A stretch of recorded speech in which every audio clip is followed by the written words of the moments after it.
Hello, and welcome to the Loop Scoop Video Podcast. My name is Lana Fine, and my guest today is a social worker for Kamloops Addictions Clinic and somebody that I'm lucky enough to call a friend. I met Kris through the Master of Arts, Human Rights and Social Justice program at Thompson Rivers University.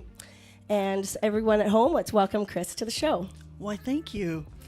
So Kris, I gave a short spiel because your list of accomplishments is grand.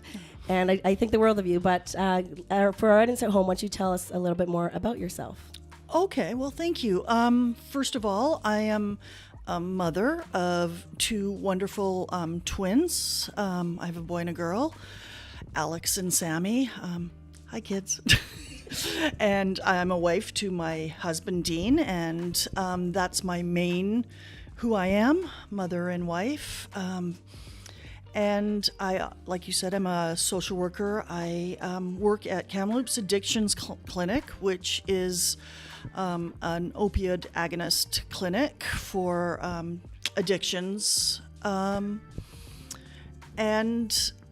I'm a registered social worker, and I also am a student with you in the Master of Arts, Human Rights and Social Justice program. But what I'm most excited about right now is my involvement. We're building a collective. It's called Same Sky Collective, and it's there to advocate on human rights, social justice, especially housing first and harm reduction is very near and dear to my heart.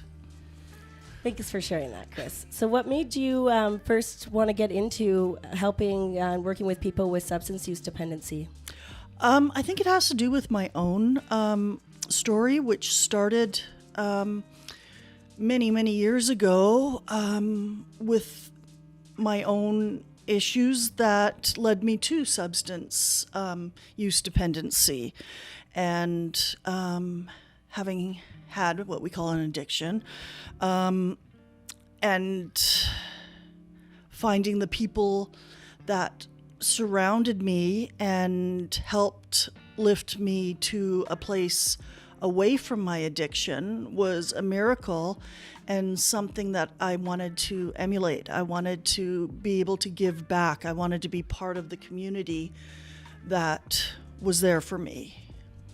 Thank you for being so open and honest about that, Kris. It's not often that people are comfortable to share with others, so I do appreciate that you aren't just sharing this with me, but you're sharing it with those at home as well. Oh, absolutely. And I'm a person with lived experience as well, as you know, and I feel like when people are doing the jobs that you are, it's important that people have some kind of knowledge themselves before trying to help others. It's, it can come across that when people know when you just have a degree and you don't have any lived experience yourself. So I think that you are a very valuable person to be doing the job that you are. Thank you. Where did you do your bachelor's degree in social work? I did my bachelor's here at Thompson River University in the social work department. And prior to that, I did a Bachelor of Arts in First Nations Studies up at UNBC. Oh, wow. Actually, didn't know that about you. Yeah. So let's talk about advocacy and the housing crisis. I know you can touch on a variety of topics. You're very well read and well educated on this. So what made you want to, what stood out to you as being the problem and the reason why you wanted to get involved with advocacy for housing first? Okay. The reason that it's become my passion, like it's become the most important thing for me right now, is because when I work, where I work at Kamloops Addictions Clinic, I have people coming in to my office, and I'll tell you 100% of the people that come into my office have lived with trauma. There's a very disproportionate number of Aboriginal people that might be affected from residential school or, familial, it goes in cycles, passing on.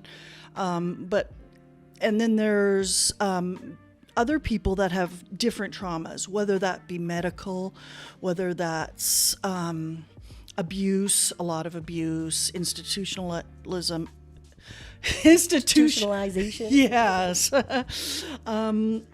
So much traumatized people, but some of the most beautiful people that are honestly so giving and so caring. And as much as I love my position at the clinic, and sometimes I'm very frustrated with my lack of actually being able to do anything that's going to make meaningful change. A lot of times a person will come into my office and they just don't know where to go, and they might have been unable to go to like a shelter. First of all, there's not enough shelter beds, but a lot of people can't go there because they've been victimized in shelters. And a lot of people have camped out in certain places only to have everything they own taken by bylaw over and over and over. And yes, I know they're supposed to take it down to Mission Flats so that a person can reclaim their belongings. And where is Mission Flats, for those who don't know Kamloops? Oh, I'm sorry. Mission Flats it's very remote from downtown. So like to get to Mission Flats, and there's no buses that go there that I know of. You would literally have to walk miles from downtown. So not a reasonable location whatsoever to just expect people to move, especially when they're experiencing a marginalization and poverty. Right, exactly. And to go get their belongings. And then if, say, a person has a cart, they won't be transporting that because it belongs to the corporations that have carts. Oh, okay. Yeah. And so then how does a person move their things, move their few belongings, which could be their tent or their food or their this and that? And I'm sorry, but I've seen it too many times that it doesn't even get to Mission Flats. It gets to the dumpster. So that's really unfortunate to hear. Yeah. I know that in Victoria, where I came from before this, it was similar things. You know, the weekly bylaw sweep-throughs of the encampment areas, and it's taking everything that people belong and constantly having to rebuild from the little amount that they had. And what can they do? What else can they do but camp there and then wake up? You go to somewhere to get the one free meal a day that's available, and you come back and everything's gone. It's just heartbreaking. It's absolutely devastating. Exactly. And the meals are on different sides of the city, and we have a river that goes through our city. So you're maybe starting here on the North Shore. They have a few meals other than right now we're in a location that's called the Loops, but this location will not be here, I think, after July. So by the time this airs, at least. Yeah, but when this airs, this will not be here. And I don't know, there's no other place right now or no other plans that have been advertised to tell who is going to offer 2 meals a day consistently in this part of town, because to get to the other part of town is a huge walk. Think you haven't slept all night, or if you have, you've caught a few hours in the elements. Right now we're in around 40-degree weather. Yeah, it's extremely warm. Yes. in Kamloops in the summertime here. So Kris, you're touching on so many important issues and really giving the first, a first-hand look at what the embodiment of those issues are impacting people. It's easy to make assumptions when you don't see it, and when you just kind of people are othered in society, and it's not our problem, doesn't affect us. Mm-hmm. So I think it's important what you're saying completely to just give this real scope of what the individual is going through that does not have a roof over their head and doesn't have food security in the way that lots of people do have. Right. And the sad thing is there's more and more people that are experiencing lack of housing and food insecurity.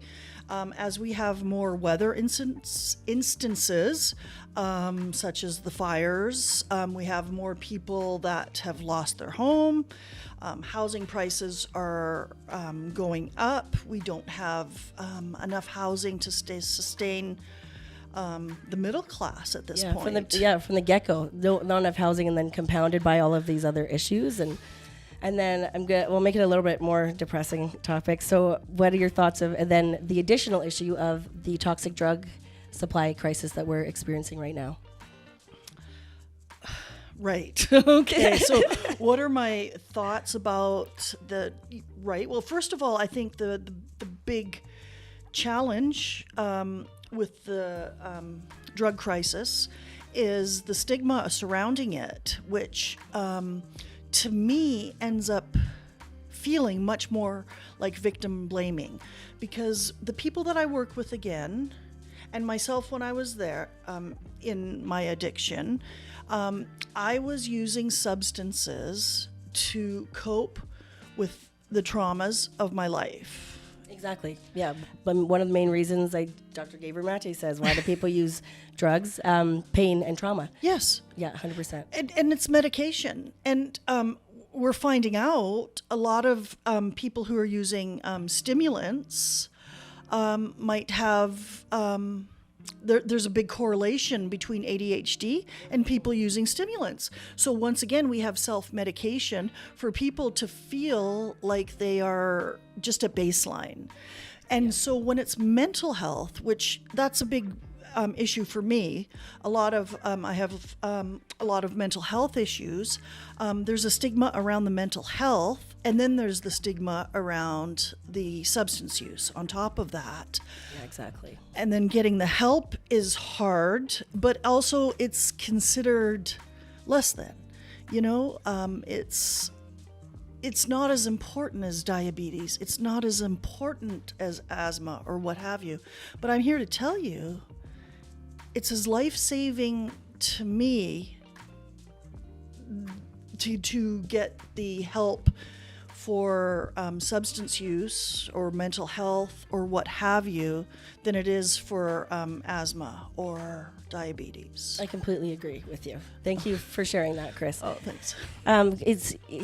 Your openness about this is where I think we're the beginning of having these conversations. These conversations can take us to where meaningful change can happen, and it's people like yourself that are willing to open up and share with those at home about your experience. That is, you're incredible. Well, no, and I'm not just pumping your tires. I really do think the world of you for sharing. Well, thank you. And that's why I think it's so important, the work you're doing and the work that Same Sky is doing is bringing these issues out, but also changing the narrative, like changing the language. Language is important. So if we stop, looking down on people and we start having more open conversations and being able to share that, I have mental health, and when it knocks me down, I can, be in bed with a blanket over my head for weeks. Yeah. Thank you for bringing up the topic of language. Are you referring to so for those at home that don't know about some changes that have been recommended around language, particularly for people with substance use dependency, what are some examples that you could share for those that don't know? Well, as far as language, I like to use, when I'm speaking with a person, a language that they use about themselves. Okay. I feel if that's how they're identifying and that's their comfort, I'm quite fine with mirroring. Mm-hmm. However, when I'm speaking about substance use dependency or substance use disorders, I feel it's much more better. It's it's better than saying something like addictions, because addiction has a stigma to it. Completely, yeah. Yeah. It's like calling somebody a junkie or a head is no longer really okay or acceptable, I think. Right. There's much, abusing people first language, right? So rather than putting like the behavior before the person, putting the person before the behavior. And I think the only one that breaks that rule is sex worker, if I'm correct. Okay. Yeah, I think you could be more up on that than me, but that makes sense. Why would you say that? So tell me a little bit more about Same Sky. What made you want to do it? What have you seen as has happened within this group collective since you started it? Oh my God, it's been so exciting. It's almost like it's in the stars almost. And I'm not, I don't know, I'm not a fluffy person, but it feels like it. So what has happened, we were at the clinic and there was like a real weight on us because of the lack of ability to do meaningful change. And we were talking about, what are we going to do? How can we do it? I started seeing videos about tiny homes and thought, why couldn't we get tiny homes and people that are without housing come into tiny homes? And then from there, I started researching it and thinking, we've got to get together. We've got to come together to look for solutions. Yeah, I've had this. You and I have talked about this quite a bit, and you really have enlightened me about all of the different options that you've seen out there, as far as like the igloo homes, and there's a few other. Could you talk a little bit more about that, if you would? Absolutely. And as Same Sky has been developing, also the thoughts around tiny homes have been developing, because I've also learned that there's housing first. I think it's important, and I think everybody should have a right to housing. This country is absolutely rich enough to support everybody having a roof over their head. However, people are at different stages of health, and different solutions need to be there, and services need to be a part of any housing solutions. Like wraparound services. Wraparound. So my thought is a wraparound hub and different types of housing, housing first, and then maybe say there was a hub in the middle, and then maybe there were some tiny homes which were basically just bedrooms. So a person could have the dignity of having a place to sleep every night and having warmth or coolness, or a place to have safety so they can lock the door behind them. That's a very valid point. Yes. And then in the hub, maybe having the other services, sanitary, bathroom, showers, food. What is there available at this point in Kamloops as far as place for facilities for people to shower even?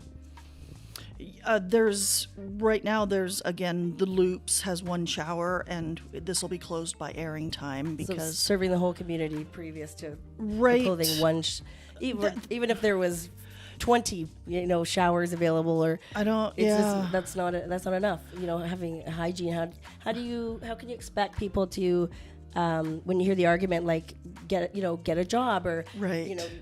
Be a participating member of society, when you can't even have a shower and you can't go to sleep somewhere without worrying, with actually being able to sleep comfortably without worrying about your belongings being stolen. Right. Yeah, these and having clothes that are clean, and put on your suit that's nicely pressed that you've pulled out of your sleeping bag. Yeah, okay. Your cart, right? Really realistic. Yeah, exactly. I think the Friendship Center at one time had a few things. things. Other than that, I don't think, Out of the Cold at the Stuart Wood after 7 has a shower or two, but they run out of space, but I think it's not enough. Let's just say it's not even close to enough. So so something like the hub, going back to the hub, and then perhaps on the other side could be more recovery focused, because people do want recovery.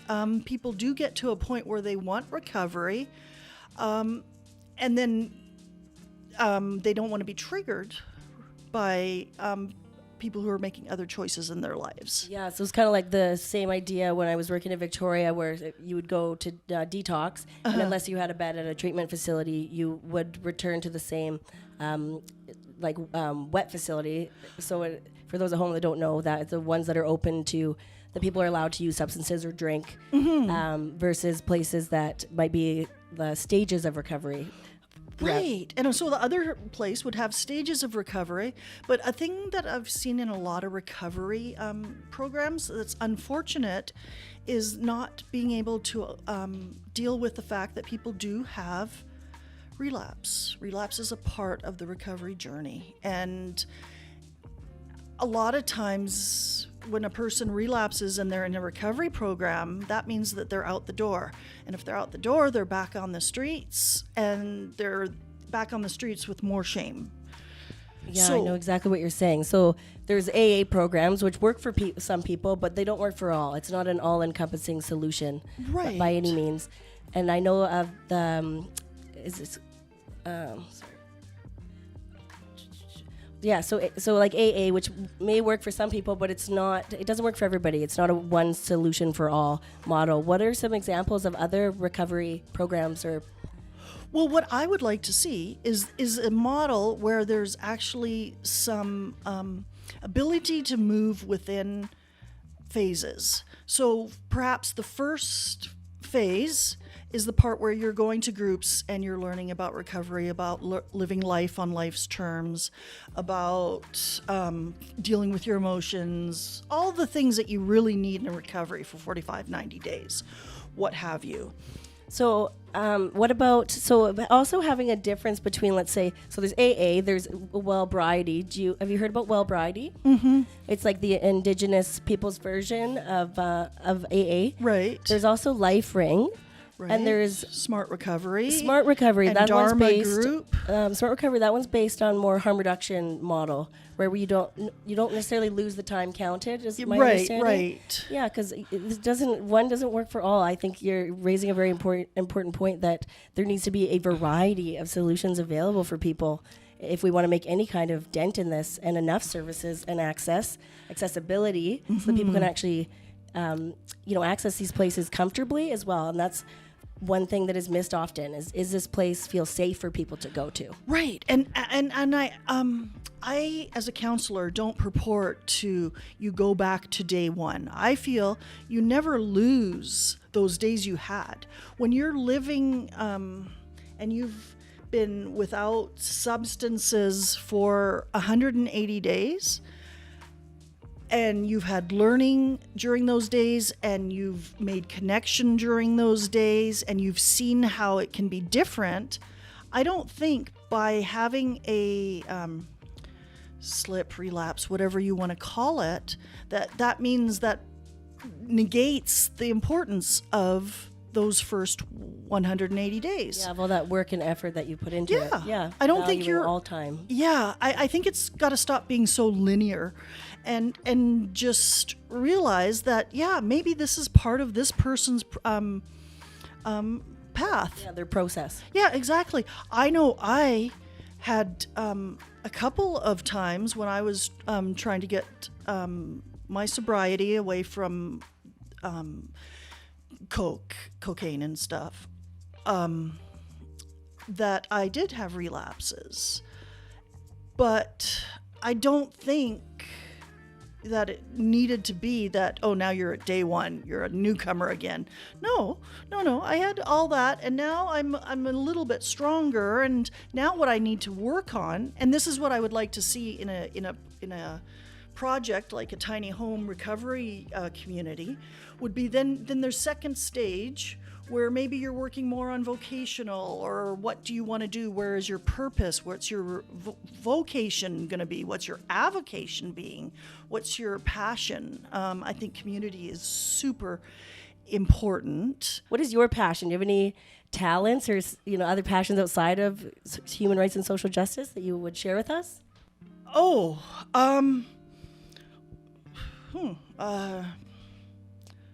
Well, no. I mean, like, I'm empathetic and I come up with a million ideas, and I like to play video games and things like that. I hear you I do a little bit of rap rhymes here and there. Oh, no, I do not. I won't make you share them. I do not break it down. She kind of does, but I won't make her share it. But yeah, no, like I love coming up with different ideas because that's what my creative genius. I guess I'm creative that way. Yeah, like I can't draw a picture or anything like that. This is beautiful. This is a Lana original, and thank you. Yeah. That's one of my passions. That's my self-care. And that is awesome. Is your family supportive of all that you have your all that you have your hands in? Yes. My husband is very supportive of me, but very different. So I couldn't do it without my husband. But he's not necessarily into like social activism or anything to that effect. Totally fun. Yeah, that's so great. Oh, yeah. To have someone that supports you. Yeah, like he's the best friend you could ever have. He's the guy who's always there for you. Give him a shout out. What's his name? Dean Middleton. I love you. And so sweet. Yeah, he's in my corner. Sometimes it's with a laugh, and he's like, "Oh God, what's she into next?" But he's put up with me for 20-some years. Hey, laughter is what fuels a lot of turns the gray days sunny. It's as I love. Yeah, laughing is the spice of life to me. Kris, are you hopeful for the future? After all, you share these heavy topics and the current crises that are affecting many communities. Do you see any hope for change? I believe that most of the time I have to have hope. Sometimes I do get discouraged, I'll be honest, but I believe that if more people come together and look towards change and look towards even just changing one little thing, like we were talking about language earlier. So if everybody just makes a commitment, one little commitment, and works on that and builds on that, I think we can have change. And I think that's what we have to do. Yeah, it just takes that little conscious effort to just do a little better when you're and when you're interacting with people and treat people the way you'd want to be treated, right? Right. That's a lot. Yeah, that's a lot. Anti-stigma is a big thing that I hear from our conversation today. Yeah, absolutely. Because, I mean, we are all people. And I know myself, I make mistake on top of mistake on top of mistake. And if my worst moments defined me for my rest of my life, I think I would have lost out on so much, and I think other people would have lost out on what I have to offer too. So let's not define people on their worst moments. Let's wonder why they are having their worst moments right now. Well, yeah, if I was judged on my worst moments, oh boy, we wouldn't be sitting here. So thank you so much, Kris, for taking the time today to come and sit down with the Loop Scoop Video Podcast. Thank you for having me. Yeah, of course. Is there anything else you'd like to share before we say cut? Just I just love your energy, and I think that you're so kind. If all of us, you just try to be kinder, like listen to Dr. Bonnie Henry, and just try to be kinder and kind, and I think it would be better. And for those who don't know, Dr. Bonnie Henry is BC's Provincial Health Officer. And she's lovely. I love her. I might too. So yeah, thank you so much, Kris. It's people like you that make this world a better place. So I appreciate your conversation with us today beyond words. So Thank you for having me.